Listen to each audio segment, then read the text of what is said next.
Excel PU college ಗುರುವಾಯಿನಕೆರೆ, ಕರ್ನಾಟಕದ number 1 PU college. Admissions open now. ಸರಿ, ಮನ್ರೇಗಾ ವಿಚಾರವಾಗಿ ಬಿಜೆಪಿ ಆಡ್ ಕೊಟ್ಟಿರುವಂಥದ್ದು ಎಲ್ಲ ನುಂಗಪ್ಪಗಳಾಗಿದ್ದಾರೆ ಅಂತೇಳಿ ಸಿಎಂ ರಾಹುಲ್ ಗಾಂಧಿ ಮಲ್ಲಿಕಾರ್ಜುನ್ ಖರ್ಗೆ ಅವ್ರ ಮೇಲೆ ಅವರು ಕೊಟ್ಟಿರ್ತಕ್ಕಂಥ ಇವತ್ತಿನ ಎಲ್ಲ ಪತ್ರಿಕೆಗಳಲ್ಲಿ ಲಕ್ಷಾಂತರ ರೂಪಾಯಿ ಖರ್ಚು ಮಾಡಿ ಸುಳ್ಳಿನ ಸತ್ಯ ಅನ್ನೋದನ್ನು ಯಾವ ರೀತಿ ಬಿಂಬಿಸಬೇಕು ಅನ್ನೋದನ್ನು ಪ್ರಯತ್ನ ಭಾರತೀಯ ಜನತಾ ಪಾರ್ಟಿಯವರು ಮಾಡಿದ್ದಾರೆ.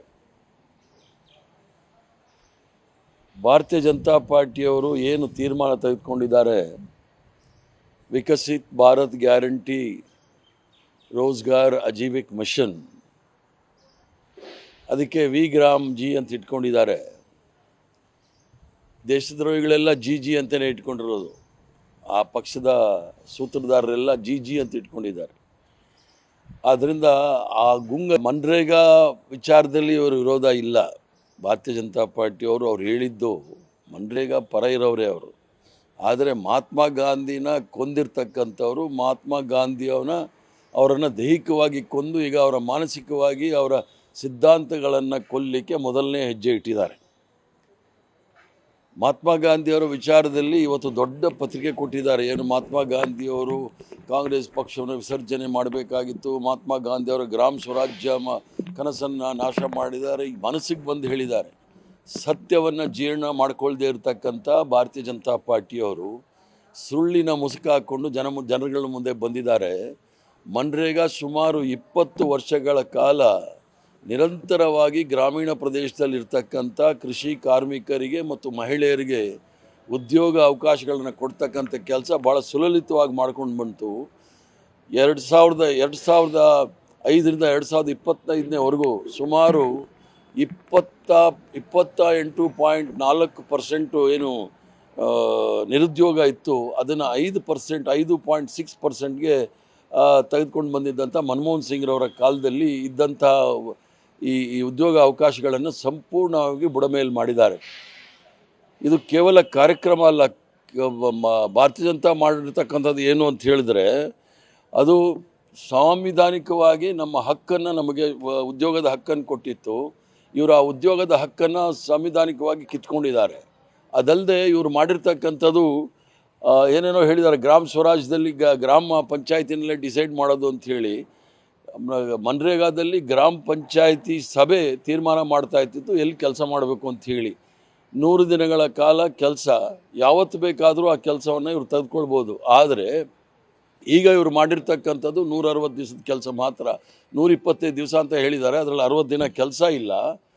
ಅದರ ಜೊತೆಗೆ ನೀವು ನೋಡಬೇಕಾದ್ರೆ ಅವರು ಸರಾಸರಿ 11 ವರ್ಷಗಳ ಕಾಲ ಮನ್ರೇಗಾನ ಯಾವ ರೀತಿ ಅನುಷ್ಠಾನಕ್ಕೆ ತಂದಿದ್ದಾರೆ ಅಂತ ಹೇಳಿದರೆ, 30 ದಿವಸ 100ಕ್ಕೆ 35 ದಿವಸ ಅವರು ಕೆಲಸ ಕೊಟ್ಟಿರೋದು. ಅದು ಹಣದ ವೆಚ್ಚ ಆಗಿರೋದು 80,000 ಕೋಟಿ ಮಾತ್ರ. ಈಗ ಭಾಳ ದೊಡ್ಡದಾಗಿ ಹೇಳಿದ್ದಾರೆ. ಕಾಂಗ್ರೆಸ್ ಅವರು ಇದ್ದಾಗ ಮನ್ರೇಗಾದಲ್ಲಿ 100 ದಿವಸ ಕೊಡ್ತಾಯಿದ್ರು, ಈಗ 125 ಅಂಥೇಳಿ. 125 ಅಂಥೇಳಿ ಇವತ್ತು ಈ ಸಲ ಬಜೆಟ್ ವೆಚ್ಚ ಔಟ್ಲೇ ಏನಾಗಿದೆ ಅಂತ ಹೇಳಿದರೆ 95,000 ಕೋಟಿ ಕೊಟ್ಟಿದ್ದಾರೆ. 125 ದಿವಸ ಅಂತ ಹೇಳಿದ್ರೆ 2 ಲಕ್ಷ ಕೋಟಿ ಮೇಲೆ ಹಣ ಬೇಕಾಗಿದೆ.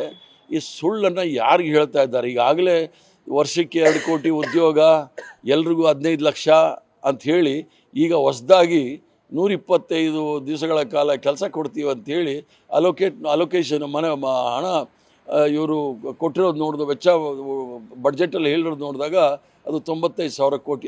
ಸುಳ್ಳನ್ನು ಹೇಳ್ತಕ್ಕಂಥ ಈ ಭಾರತೀಯ ಜನತಾ ಪಾರ್ಟಿಯವರೆಲ್ಲ ಸದಸ್ಯರು ಕೂಡ RSSಲ್ಲಿ ತರಬೇತಿ ಪಡ್ಕೊಂಡು ಬಂದಿರತಕ್ಕಂಥದ್ದು. ಸತ್ಯನ ಸುಳ್ಳು ಹೇಗೆ ಹೇಳಬೇಕು, ಸುಳ್ಳನ್ನು ಸತ್ಯ ಹೇಗೆ ಮಾಡಬೇಕು ಅನ್ನೋದು ಅದರಲ್ಲಿ ಯಶಸ್ವಿಯಾಗಿದ್ದಾರೆ. ಅದನ್ನು ಮತ್ತೊಮ್ಮೆ ಸಾರ್ವಜನಿಕರ ಹಣದ ಯಾಕಂದರೆ ಭಾರತೀಯ ಜನತಾ ಪಾರ್ಟಿ ಅತ್ಯಂತ ಶ್ರೀಮಂತ ಪಾರ್ಟಿ, ಅದು 10,000 ಕೋಟಿ ಇರತಕ್ಕಂಥದ್ದು.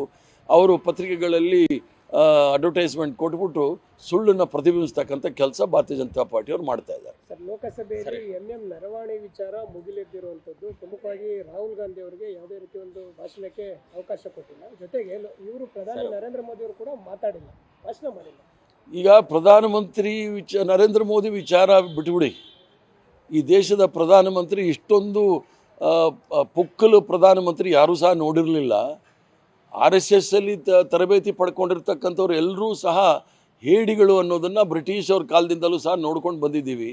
ಬ್ರಿಟಿಷರಿಂದ ಪೆನ್ಷನ್ ತೆಗೆದುಕೊಂಡು ಬ್ರಿಟಿಷರ ಪರ ಇದ್ದವ್ರ ಹತ್ರ ನೀವೇನಾದರೂ ಅವರು ಧೈರ್ಯ ಸಾಹಸ ಮಾಡ್ತಾರೆ ಅಂದರೆ ಸುಳ್ಳು.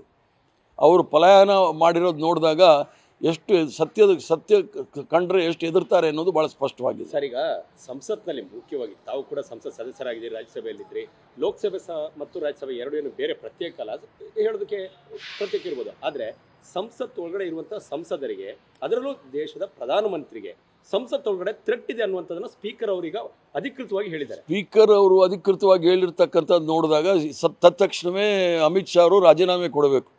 ಪ್ರಧಾನಮಂತ್ರಿಗೆ ಅವರ ಮನೆ ಒಳಗಡೆನೆ ಥ್ರೆಟ್ ಇದೆ ಅಂದಾಗ ತತ್ಕ್ಷಣವೇ ಅಮಿತ್ ಶಾ ಅವರು ರಾಜೀನಾಮೆ ಕೊಡಬೇಕು. ಸರ್, ಅದು ಪುಸ್ತಕ ಕೂಡ ರಿಲೀಸ್ ಆಗಿಬಿಟ್ಟಿಲ್ಲ ಅನ್ನೋ ಒಂದು ಆರೋಪ ಸರ್. ಅದು ಇವರು ಆವಾಗ ಹೇಳ್ತಾ ಇರ್ತಾರೆ, ಇವರ ವಿರುದ್ಧ ಯಾವುದೇ ಹೇಳಿಕೆಗಳಿಗೆ ಅವಕಾಶಗಳು ಮಾಡಿಕೊಡೋದಿಲ್ಲ.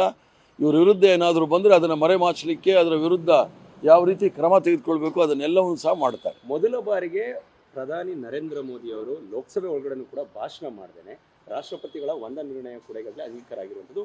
ಕಳೆದ 14 ವರ್ಷಗಳ ಇಂತಹ ಪರಿಸ್ಥಿತಿಗಳು ಉದ್ಭವ ಆಗಿಲ್ಲ. ಸ್ವತಃ ಅವರಿಗೆ ಆ ರೀತಿಯಾದಂತಹ ಭಯ ಕಾಡ್ತಿದೆಯೋ ಅಥವಾ ಬೇರೆ ಏನು ಭದ್ರತಾ ಲೋಪಗಳು ಕಾಡ್ತಿದೆ ಅನ್ನೋದಾದ್ರೆ ಸರ್ಕಾರ ಎಂತ ಒಂದು ಹಂತಕ್ಕೆ ಬರ್ತಾ ಇದೆ? ಭದ್ರತಾ ಲೋಪ ಕಾಣೋದಿದ್ರೆ ಅವರು ಪಾರ್ಲಿಮೆಂಟ್ ಇದು ಸದನದ ಒಳಗಡೆ ಬರಕ್ಕೆ ಆಗ್ತಾ ಇರಲಿಲ್ಲ. ಏನು ಸ್ಪೀಕರ್ ಸಾಹೇಬ್ರು ಹೇಳಿದ್ದಾರೆ ಅದು ಅಮಿತ್ ಶಾ ಅವರ ವೈಫಲ್ಯತೆಯನ್ನು ಹೇಳಿದ್ದಾರೆ. ಆದ್ದರಿಂದ ಅಮಿತ್ ಶಾ ಅವರು ತಕ್ಷಣ ರಾಜೀನಾಮೆ ಕೊಡಬೇಕು. ಮತ್ತು ದೇಶದ ಪ್ರಧಾನಮಂತ್ರಿ ಸಂಸದನ್ನ ಎದುರಿಸ್ಲಿಕ್ಕೆ, ಯಾಕಂದರೆ ಮೊದಲೇ ಅವರು ಪತ್ರಕರ್ತರನ್ನ ಅವ್ರನ್ನ 14 ವರ್ಷದಲ್ಲಿ ಒಂದೇ ಒಂದು ದಿವಸ ಪತ್ರಕರ್ತರನ್ನ ಉದ್ದೇಶಿಸಿ ಮಾತಾಡಿಲ್ಲ. ಇನ್ನು ಸಂಸದರನ್ನ ಉದ್ದೇಶ ಮಾತಾಡೋ ಧೈರ್ಯ ಇಲ್ಲ ಅನ್ನೋದನ್ನು ಸಾಬೀತು ಮಾಡ್ತಾ ಇದ್ದಾರೆ. ಹೇಡಿಗಳು ಅಂತೇಳಿ ಅವ್ರು ಸಾಬೀತು ಮಾಡ್ತಾರೆ. ಮತ್ತೆ ರಾಜ್ಯದಲ್ಲಿ ಇದು ಶುರುವಾಗಿರೋದು CM DCM ಅಂತ ಹೇಳಿ, ಇದು ಶಿವಗಂಗಾ ಬಸವರಾಜ್ ಅವರು CM ಆಗಲೇಬೇಕು ಅಂತ ಪಟ್ಟಿ ಹಿಡಿದಿರುವಂಥ DK ಶಿವಕುಮಾರ್. ನೋಡೋಣ, ನಕ್ಷತ್ರಗಳನ್ನು ನೋಡ್ಬಿಟ್ಟು ಅದಕ್ಕೆ ಉತ್ತರ ಕೊಡ್ತೀನಿ. ಇದು ಕೊನೆ ಇಲ್ವಾ ಅಂತೇಳಿ? ಇಲ್ಲ, ನಕ್ಷತ್ರ, ಜ್ಯೋತಿಷ್ಯ, ಪಂಚಾಂಗ ನೋಡಿ ಹೇಳ್ತೀನಿ. ನ್ಯೂಸ್ ಫಸ್ಟ್ ನಿರ್ಭೀತಿಯಿಂದ ನಿಮ್ಮ ಪರವಾಗಿ.